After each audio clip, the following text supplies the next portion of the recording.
Preguntan, ¿en qué momento rompo la línea entre enseñar o regañar? Pues aquí te enseñaré cómo.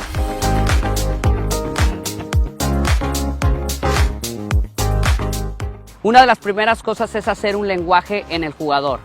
Cuando empieza la práctica, el jugador tiene que llegar a un punto neutro para empezar a escuchar las indicaciones. A mis niños de 4 años, por ejemplo, ellos ya llegan al balón y se postulan.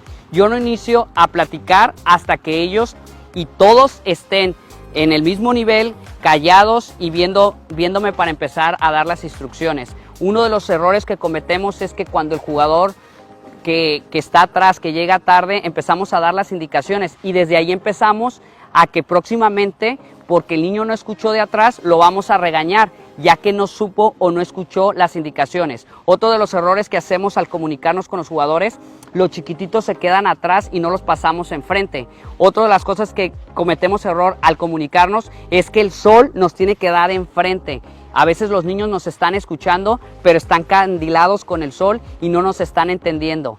Muchas de las cosas también es que iniciar un entrenamiento, hay muchas formas de empezar, con la demostración, con la aplicación, y ya después de la demostración se puede hacer que al correr el entrenamiento, ya sea que saquemos un jugador nada más exclusivo, que es el que se está equivocando, para enseñarle a un lado, o si ya es un grupo de que ya es la mitad, se tiene que regresar, y si el entrenamiento no es entendible, cortarlo. Si de punto A a punto B, hacer 2 espacios para que sea un poquito más entendible. Uno de los errores que hacemos como entrenadores, les decimos a los niños muchas indicaciones y a la vez queremos que haya otra indicación sobre la otra. Ejemplo, Felipe, vas a correr al A y después vas a dar un giro y luego vas a ir a la estación de allá, te va a esperar a uno, entonces tú no se la tocas al primero, tócasela al segundo.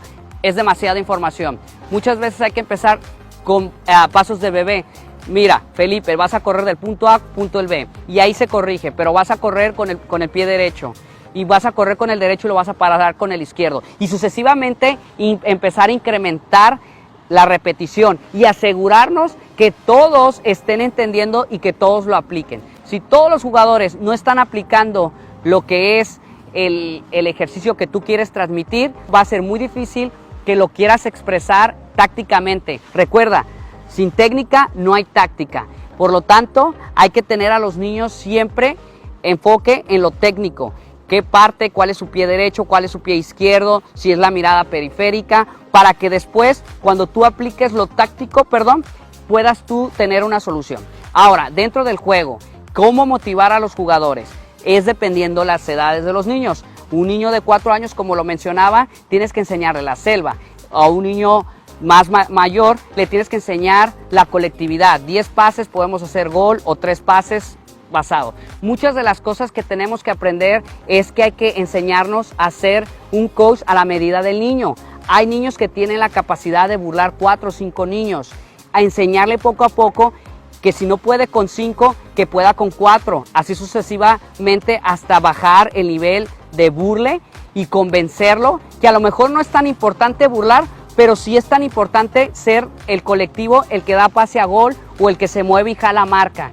Al niño hay que llevarlo, o al jugador hay que llevarlo a las dimensiones que te exige el juego, porque entre más competitivo, el balón tiene que fluir sobre los demás. Una de las cosas que a mí me ha ayudado bastante es que les demuestro que el balón es el aire. El que mantiene el aire, entonces no le está dando vida. Y transmito que cada persona que toque el balón le está dando vida al otro. También el momento de que si yo no la toco a mi mano derecha, el jugador que está a mano derecha no existe, lo acabo de eliminar. Y son esas que se puede aplicar en cualquier edad y en cualquier principio. Para motivar siempre a tu jugador y no pasar al límite del regaño, es muy importante que las primeras prácticas seas estricto, seas fuerte, para que después ellos entiendan con esa firmeza que se debe de aplicar las cosas desde el principio, y sucesivamente tú te empiezas a relajar, ya que los niños lo empiezan a tener con mucho éxito. Es muy importante que si el jugador no tiene entusiasmo por las cosas de hacer, vas a tener un mal día con él y lo vas a estar regañando.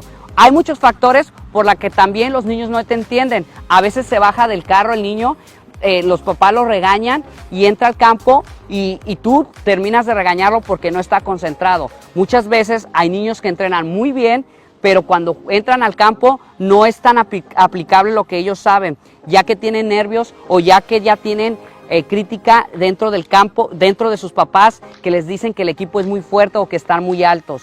Es muy importante que en los jugadores uno sea el coach, que no escuchen a los papás, porque muchas veces los jugadores están jugando, no te están haciendo caso porque el papá está en línea y no te lo presta y está siempre gritándole las indicaciones cuando tú hiciste un trabajo en la semana y ya no te escucha porque ya escucha al papá. Otra de las cosas que hay que tener convencidos a los niños es el tiempo en la cual llegan al campo y cómo se reprograman para jugar. Empezar a recordar las cosas que tú quieres en el campo, ya que si no es de esa forma, tú vas a estar gritando que corre, que tira, pero si no hay una colectividad de mensaje en el campo mucho antes, pues es muy difícil que tú estés relajado y que el equipo empiece a jugar como tú quieras. En resumen, el primer paso, ten una comunicación con tus jugadores donde te entiendan y empieza a comunicar desde el punto de que tus jugadores te escuchen. Segunda, ten un plan de lo que tú quieres que hagan los jugadores en campo y después encontrarles sus propias soluciones. Siempre mantén un ambiente en donde el jugador se empiece a conectar contigo. Eso puede ser a través de un juego, a través de una dinámica de que tú puedes plantear como pase de balón para que empiecen a relajarse los jugadores. Y siempre hay que ser fuerte en las prácticas para que el juego sea más fácil. Si las prácticas no constan de una disciplina, los juegos te van a costar mucho trabajo. Entre más fuerte sea la práctica, más vas a disfrutar el juego.